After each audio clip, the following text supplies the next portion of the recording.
BPod Studios.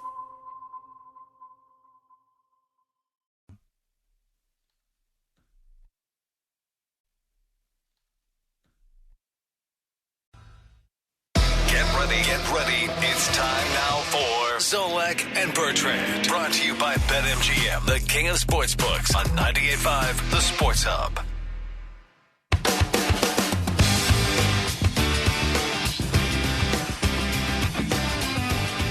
One o'clock hour, Zolak and Bertrand, presented by BetMGM, the king of sportsbooks. It's time now to welcome in Joe Mazzulla, Celtics head coach. He's brought to you by East Coast Metal Roofing, the official roofing partner of the Boston Celtics. Their roofs are guaranteed for life, and they're available in all sizes and colors, including green. Mention 98.5 The Sports Hub and get 10% off your entire roof installation. Visit eastcoastmetalroofing.com. It's Joe Mazzulla on the Volkswagen Dealers Expert Hotline.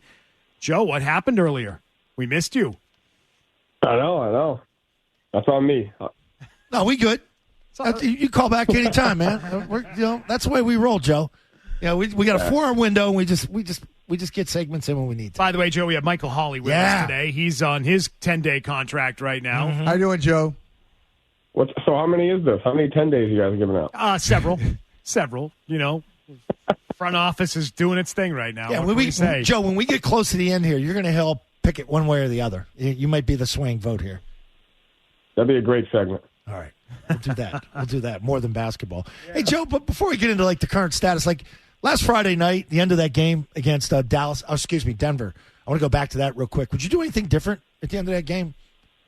As far as no, I wouldn't. Okay. No, I don't think so. I thought we got really good looks, and you take a look at that game, and late game offense, because of the talent that we have and the options that we have, it's going to look different night in and night out. And so I thought we got really good looks there in the fourth quarter, and sometimes execution just says that they focus on the result, but execution is did we get the ball in the right spot versus the right matchup and put our guys in the best position to succeed? And I thought we executed well. And then I think in the Houston game, because of the type of defense they were playing, we went to a different play call frequency, and we executed, got the ball we needed to get to, and I thought we just made some of those shots in that game. So I think it would just look different night in and night out as far as our quote-unquote late-game execution, and we just got to continue to grow at it.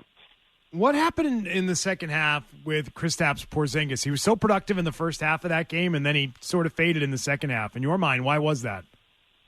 In the first half, they kept Jokic on him, and we kind of used Jokic as the offensive trigger to generate 2-on-1s.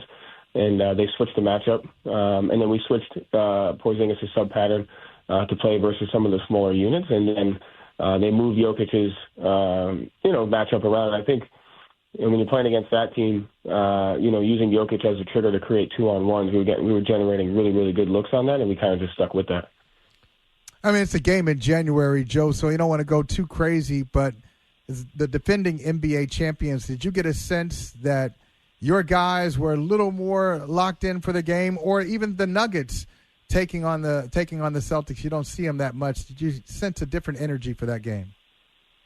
I think there's a few games throughout the season where the energy, quote unquote, or the things are different, and I felt like we've had about 5 or 6 of those. One of the Knicks games, Minnesota, OKC, even the second Minnesota game and the Denver game, and I thought we just continue to grow as a team in those situations as far as both offensive and defensive physicality, execution throughout the game, adjustments throughout the game, and I felt like we were pretty locked in.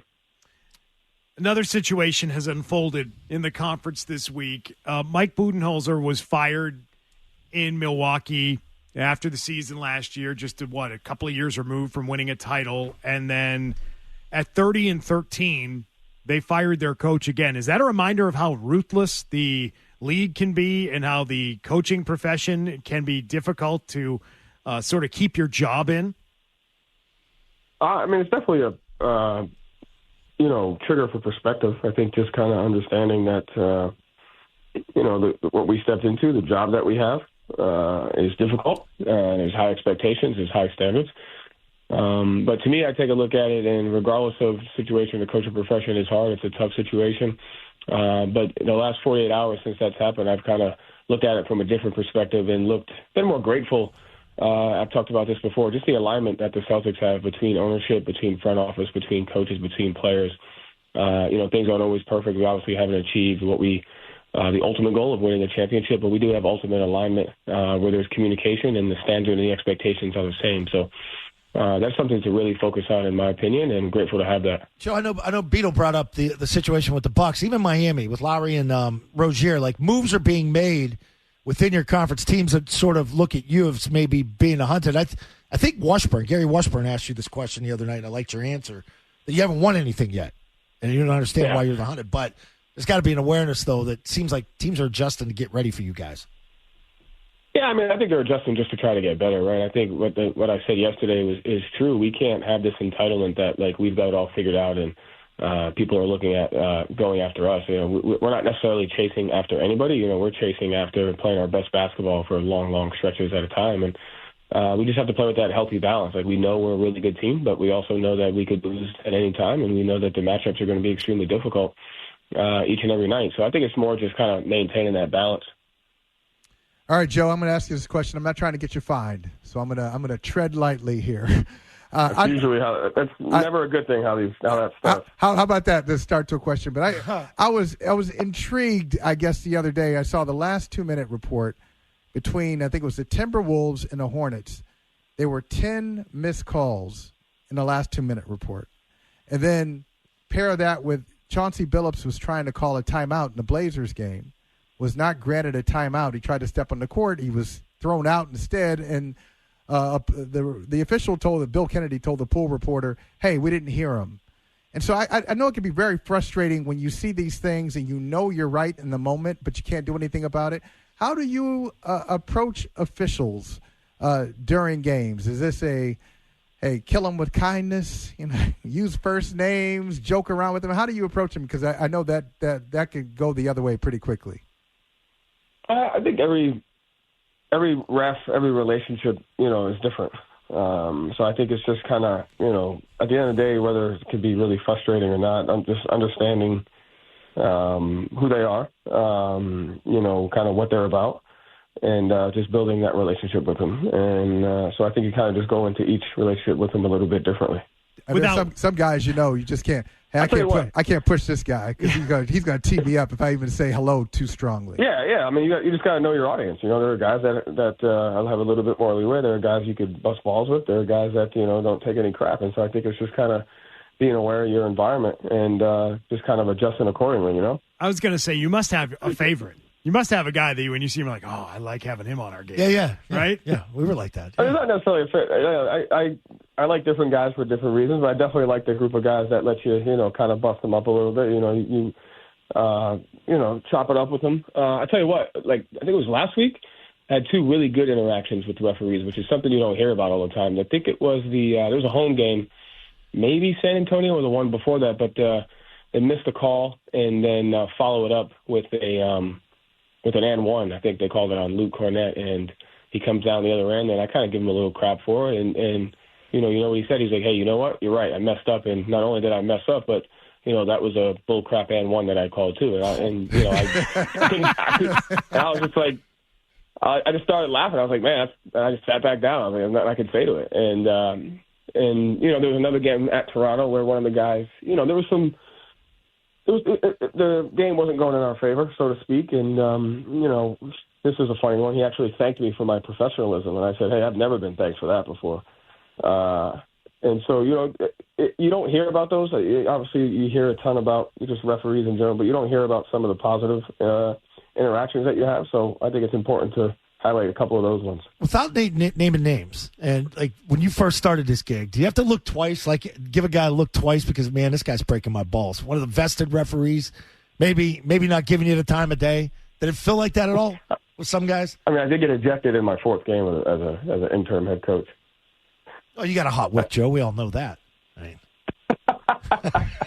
I like to think I didn't. I like to think I could have worked a little bit harder for that one. You thought you could have gone at least 5 or 6 games before that happened. I at least wanted to make it to half court. I don't even know if I made it to half court yet. If I'm going to get thrown out, I want to work for it a little bit. Yeah. Little bump. Give him a little bump. Yeah. So, Joe, what are you expecting to see from Miami, these new-look Miami Heat? I have no idea. It's obviously they have a DNA.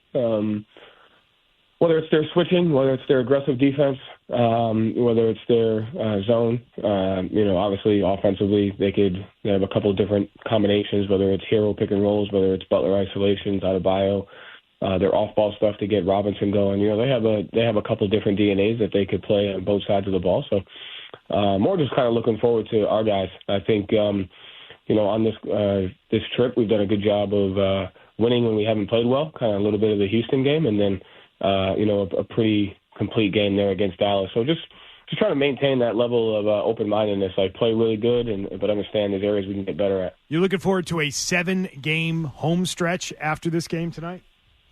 Yeah, I just saw that today. I think that'll be pretty interesting. 2 weeks at home. Yeah, don't have to go out on the road for a bit. How's Miami been otherwise? Nice, good weather? Enjoying yourself? It's all right. Got my wife here, so we hung out a little bit. Nice. What restaurant you had?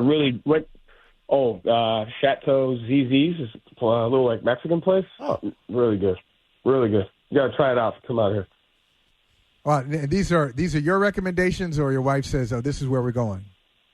No, both. We stepped outside the Italian realm a little bit. Usually we only do that one, so we kind of branched off a little bit. All right. You got to do that down in Miami, Joe. Yeah, you got to get a little bit of the flavor down there, Yeah, they got the second best coffee shop in the league too. I forget the name of it though, but so Joe, where they put you up? Down wait. Second best. So the best is place in Beverly Hills in LA. Oh, Beverly Hills. Oh yeah. Yeah. They charge you like $50 $37 just to walk through the door. Right? Would you like some foam in that? Hey, where they put you up down there? Are you guys still at the Ritz's all the time, or you like at the one hotel? Or I gotta tell you where. I don't know if I'm allowed to say that. I know. Don't say it, but if you get a chance, go to the one hotel. Check out the pool deck. You've got your wife will like it, Joe. Are you at the arena yet? I mean, I know you like to get there super early. I don't know if that applies on the road. She could go over. The road routine's a little bit different. All right. Well, Joe, good to talk to you. Appreciate it, Joe. What about you guys? What about us? What you guys got going on? What you got going on? Just trying to figure out things here. Like, I don't even have a damn offensive coordinator to talk about. That's right. Football. No Patriots. Quarterback. No offensive coordinator. Coach Belichick doesn't have a job yet. You surprised he doesn't have a job yet, Joe? Yeah. Actually, I'm pretty surprised at that. Are you? I am and I'm not, because we talked about this with you last week. Like, as far as the young head coaches now that we have here in town, besides like Montgomery, like you and Gerard, two of the youngest. And if you're a new organization trying to jumpstart your team, are you going to bring in a guy that's going to be 73 in a year? I don't. That's the way they look at it too. It's a youth movement, full control too. Joe, he's got. Yeah. So. All right, Joe. We're also trying to figure out what the next song will be that we play for you next week. Yeah, text me up. I will. So we're going to have to go like a little DMX probably. DMX. We can do that. Oh, wow. Yes. That's a good one. All right. You're in a DMX mood there in Miami? It's dark. Laid The back. hell is hot. Laid back right now. Just walking around barking, getting ready for the game. All right. See you, Joe. Thanks, Joe. Appreciate it. Have fun. Later. Yeah. Joe Mazzulla, Celtics head coach. It's actually a pretty good line. Walking around barking, getting ready for the game. Definitely a DMX thing. So he's nuts. He's like in so early when they play at home, but like on the road, you're kind of stuck to bus times. Bus 1 leaves now. Bus 2 leaves then. We should ask. Some guys like to go early. We should ask him more about that Beverly Hills coffee shop. I just can't imagine Beverly Hills coffee shop. You can't just be just a normal coffee shop. They just do way too much extra everything. They probably have somebody greeting you at the door. Opening the door. Oh, yeah, but you pay a price for it. Yeah, but why are you paying for it? Are you a coffee guy? I am. Okay. I just want a couple. We should probably touch on this on the other side. Okay, sure. Okay. I have some questions for Mike. You got some questions? Maybe that'll be the next thing someone sends us. So the way things are going around here. Oh, we have to we'll thank do that. our friends. That's all coming up. Thank you. Vision. Zoe and Beetle are back with more on the Sports Hub.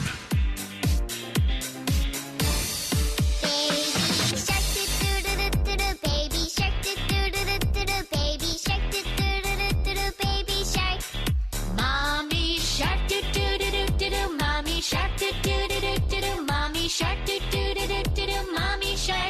Last week, Michael, Zoe and I were talking about how we went over one day to visit the food trucks outside the Shark building, which is in Needham. We like people. We like seeing people. We like talking to people. Not most radio shows. Some are just they come in, they do their job, and they leave. It's our next door neighbor at NBC Sports Boston. Right.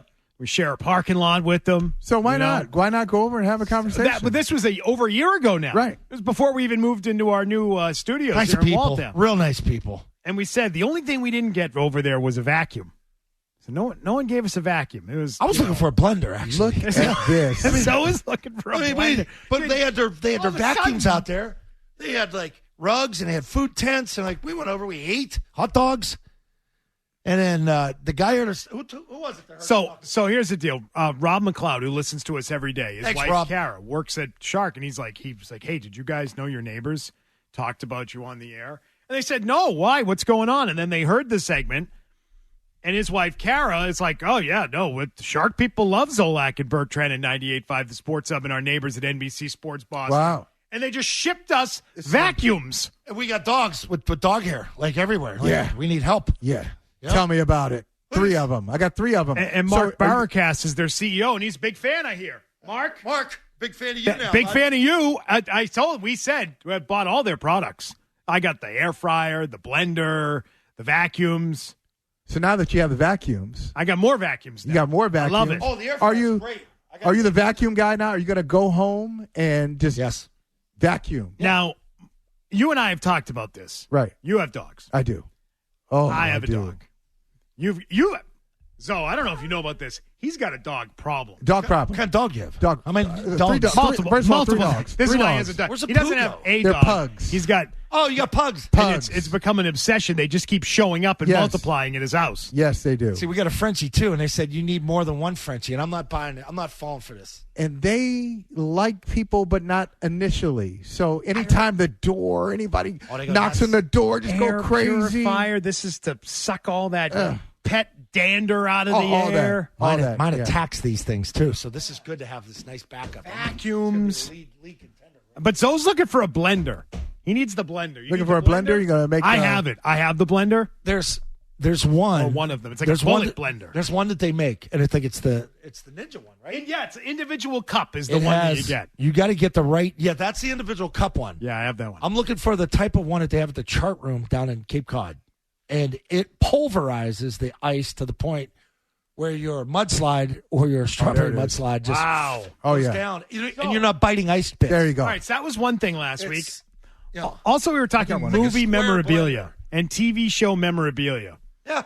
And I mentioned Quint's beer cans in Yeah. Jaws. It was this overdrive segment. Which movie prop would you love to have? And then Narragansett sends all this. They very nice stress beer cans, good. right? Nice foam Good stuff. stress Narragansett beer cans. And it Crush says, it. hey, Bita, while it may not be the original Crush can, here's some Narragansett memorabilia for you to hold on to. Your friends at Narragansett. Hi, neighbor. Hi, neighbor. It's very nice. And Narragansett. and they sent me a Jaws poster. Yes. It's like the... It's like 10 grand, you get the whole fish. It's like the pandemic is back, Zoe, and people are just mailing us their junk, I love it. right? We should stick some of this in Laos' office. Yeah.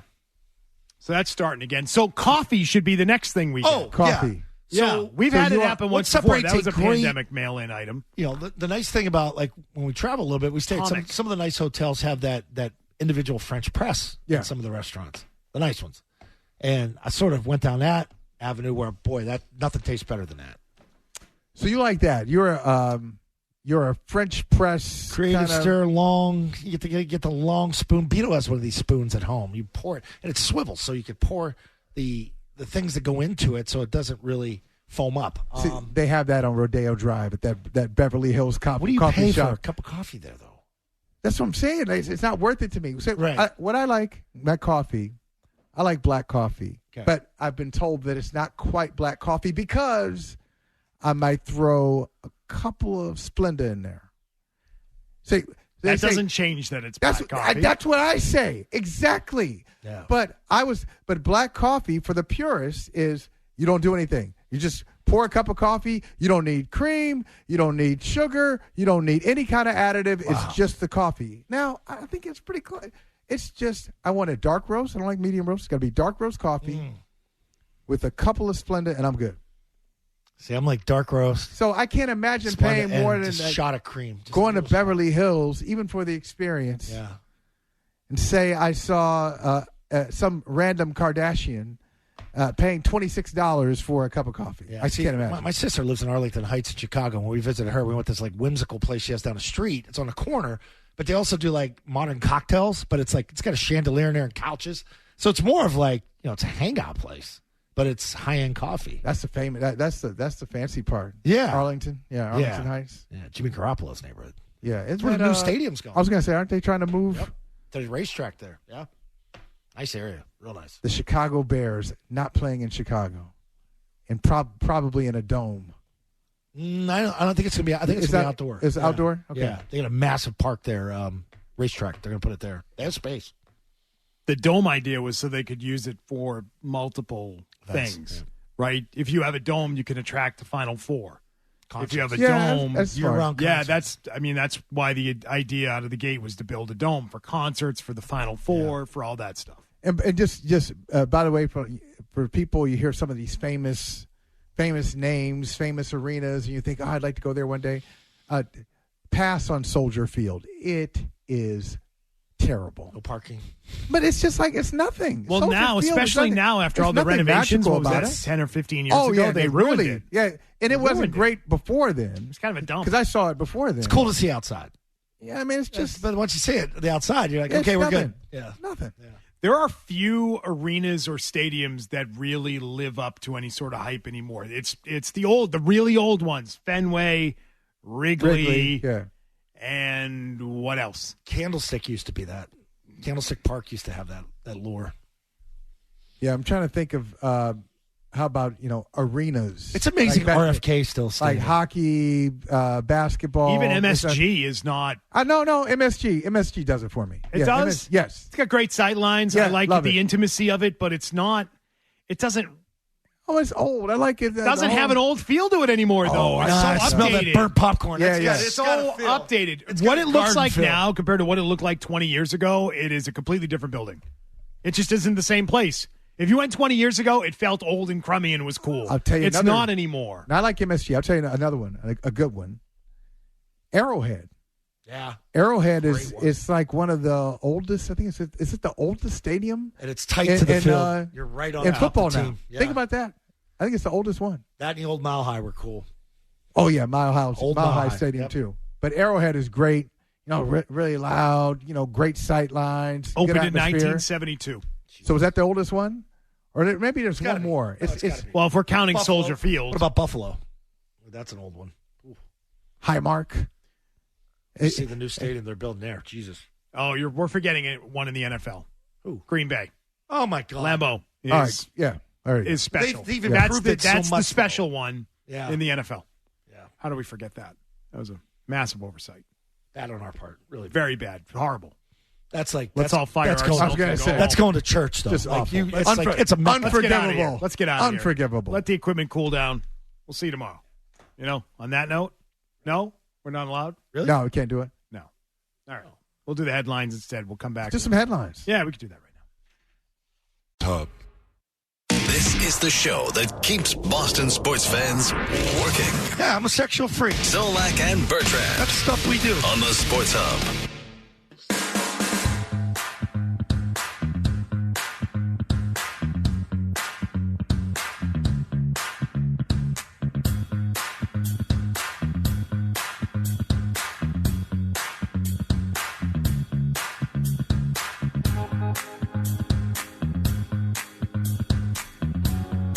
Zolak and Bertrand, presented by BetMGM, the king of sports books. Mike in the car says here, Zoe and Holly need help. What do they need help with?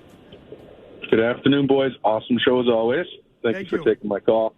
Before I ask my question for Holly and Zoe, Mr. Holly, I just want to say you are the reason that I first started to listen to sports radio. So thank you for that, and congratulations, and thank you for all you've done for us. Zoe, Holly, did you guys both say you drink dark roast? Is that for the flavor? Yes. Great flavor. It's Okay. bold. It's bold. Yeah, you got to have Not sure if it's a real you guys coffee. probably know this, but the darker the roast, the less caffeine. Really? So if you're looking for bang for your buck, you might want it to. So I'm actually nervous to have you try a light roast because it might. I don't know what it's going to do to you. Me? But Huh? yeah. I thought dark But roast anyway, was hey, guys, bold. before I but go, I- I but just you know- want to say- Cold brew, like but I a don't- cold brew iced coffee. Yeah, I drink it for the taste. So I don't need the caffeine. I don't need the Is caffeine. it how big of a difference is it? I'm ready to go anyway. What's the difference? So the more you roast the beans, the more caffeine that gets burnt. So that's why the lighter the roast. Yeah, no, I get that. Yeah, I'm just saying, what's like the, is it 10% more, Right. 50% I more? don't That's know. what I'm talking about. Who knows?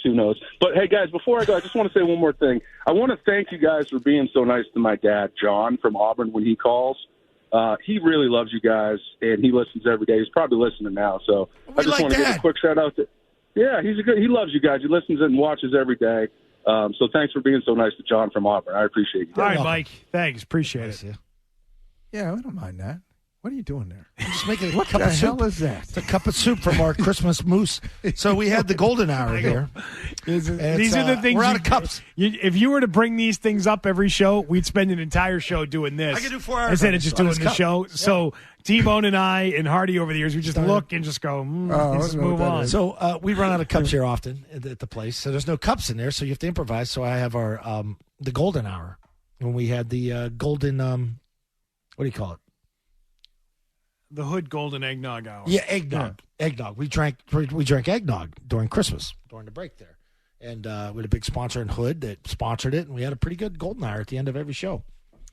You've got about 78% of it in the cup, and then 22% of it.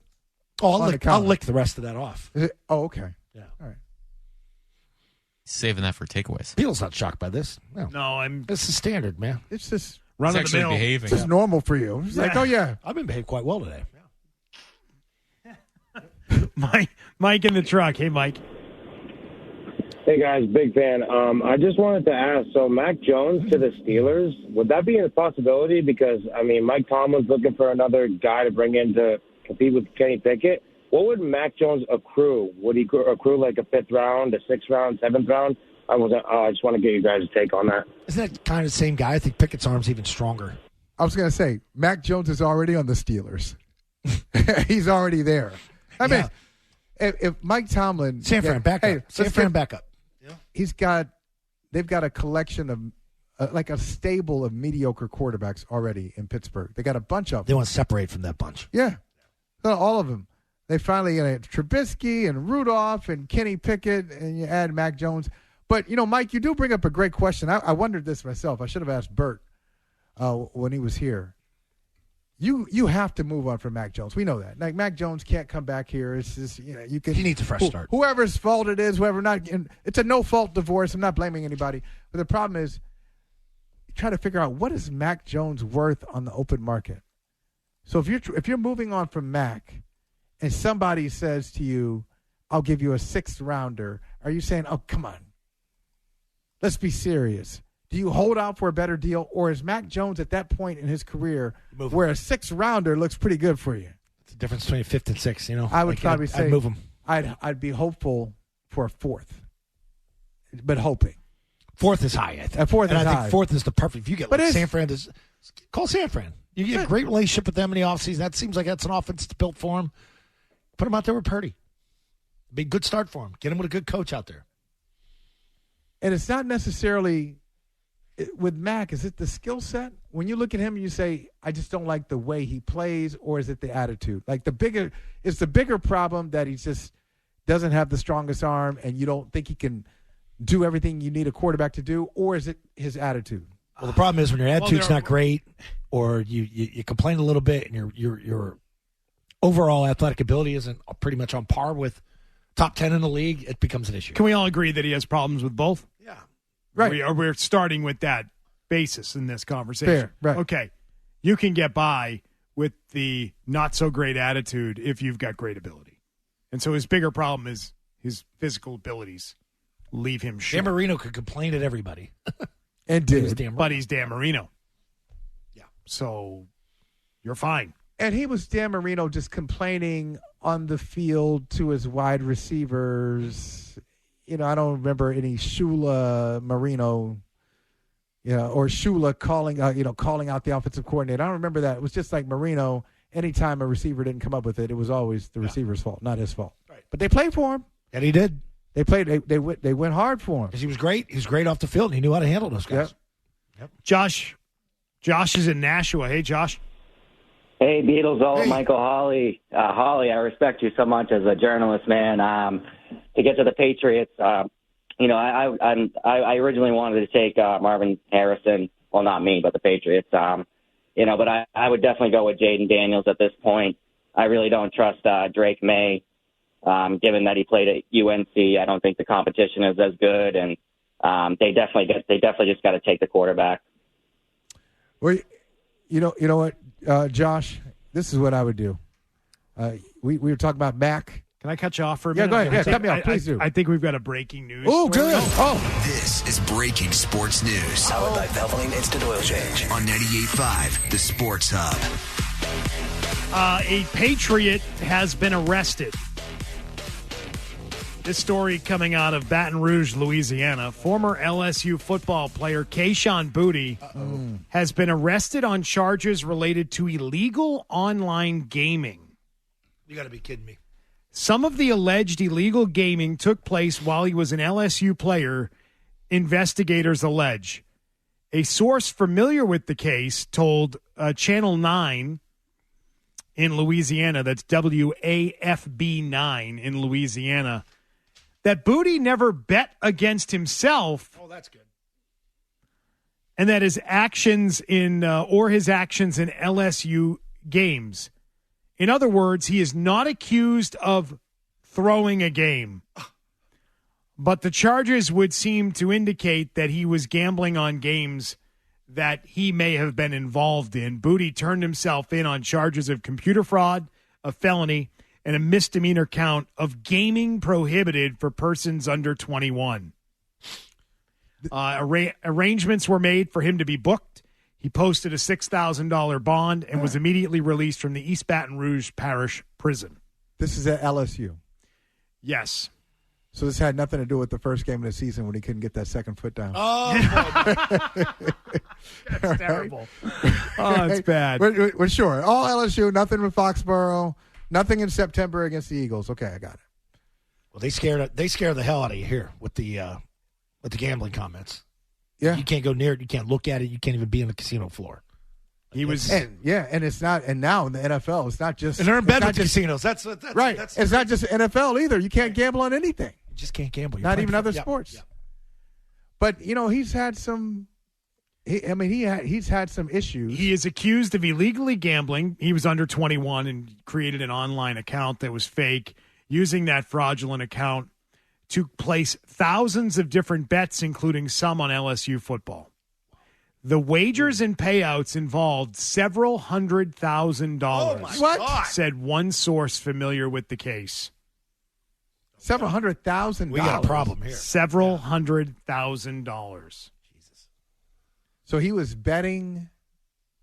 Phil Mickelson here. Ooh. So according to these allegations, it was when he was at LSU. It was not when he was in the NFL this year. But something tells me the NFL is not going to like any of this, and he will. Now, this is not just an allegation. Now, this is a criminal matter, which if you're charged criminally while an NFL player, they can punish you for those charges. And with it involving gambling on games, something tells me Kayshon Boutte may not be available to the Patriots this year.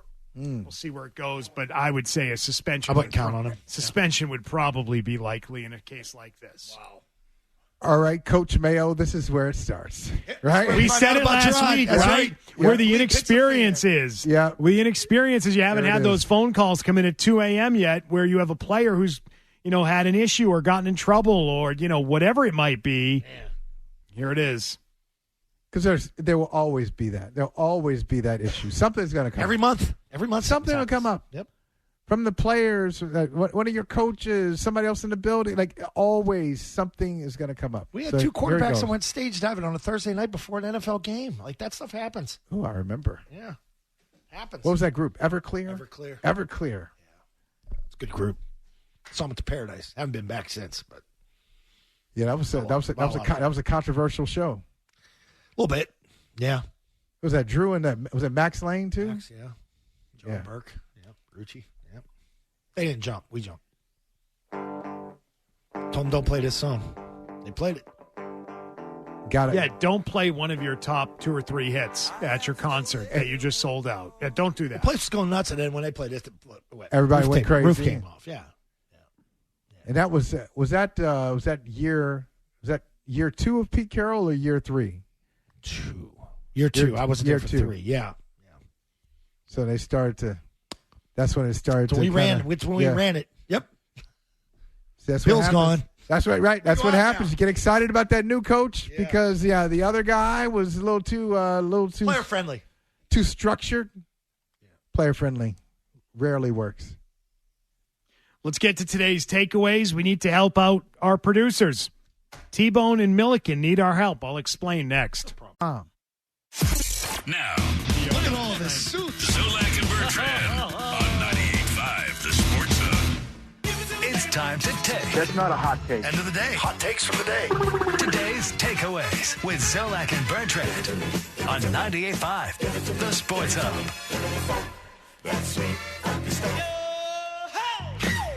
All right, folks, time for today's takeaways brought to you by Wake and Woody to Weight Loss. Take away your excess weight loss for life. 9 locations. Get your consultation today. Official weight loss program of the Boston Red Sox at wakeandwoodyweightloss.com. Okay, here's what's going on.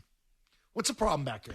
The producers have been asked for their bios for the website. They want to put a bio up for all the producers who publish at 985thesportshub.com. Can I write where Tyler's? You currently cannot find our podcast from the last 2 shows, but if you go on Apple or Spotify, I'm told it's there. If you're looking for it, I apologize for that. Go there. But they need bios of 7 to 8 sentences is what they asked for. That seems 5 to 8. Oh, 5 to 8. 5 to 8. Seems excessive. Well, I saw Milliken ask Carabas if it's okay to eat chicken nuggets in the morning that are left over. Are they going too long or too short? 5, that's a lot, right? But what should be the lead? What's the opening sentence? Know their place. Tom Morgan. On the midday show. Know their place. Button pushers.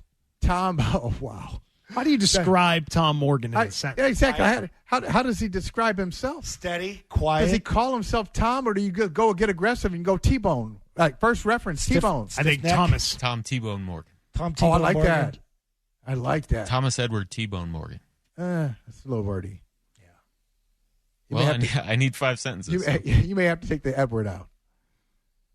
You got Thomas T-Bone or Tom T-Bone? Thomas T-Bone is. Tyler, I don't know where to start. I'm afraid of that guy. Thomas T-Bone Morgan? Yeah. Oh, yeah, he'll kick your ass. Yep. Tom T-Bone Morgan, radio guy. Thomas. That's a radio guy. T-Bone Morgan. Thomas too proper. Thomas is the executive producer of Zolak and Bertrand. Executive meaning Milliken is his assistant. A role he has held for since 2021. 3 years. You got to say, don't say since 2021. Say 3 years. Since 2021, too recent. Too recent. Since, you have to say 2005. When did we off Louth? Was that 3 years ago? 3-4 years ago we off Louth, right? Yeah, 21. Right? No, I don't know. Thomas T-Bone Morgan is in his 3rd year of producing the this would be the 4th year. In his 4th year of producing the award-winning Zolak and Bertrand award-winning, highly rated. Highly rated. Lead producer of driving midday content on the #1 midday show in the country. I was going to say, since his arrival, the show has been #1. Like, take credit for it. Yes. Like, yes. And nobody has to know that it was #1 before he started. No. You're taking credit. Since my arrival, we're #1. Yes. I'm responsible for this. I like that. Okay. That's good. It feels like a strong start. Is that a strong start for you, T-Bone? Now, Milliken, what do we do with you? Oh, boy. I don't know.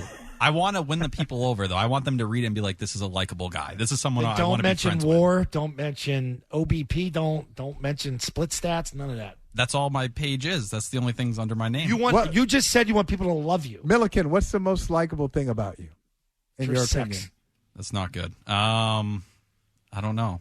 You guys tell me as my friends. What's He gets, so likable? he gets about to it? 8 sentences. He could He's take a like, ribbon. Oh, that was just my breakfast order. He can take it. I'm Tyler Milliken, and I can take it. I ate a full box of macaroni and cheese once on air. No, Or 2 that's boxes. multiple. We're not allowed to talk about We can't that talk anymore. about it. Sorry. We were stopped from Dump higher it, ups. dump it, dump. Dump it, dump it, dump it, dump it. Dump it. Jimmy, dump it.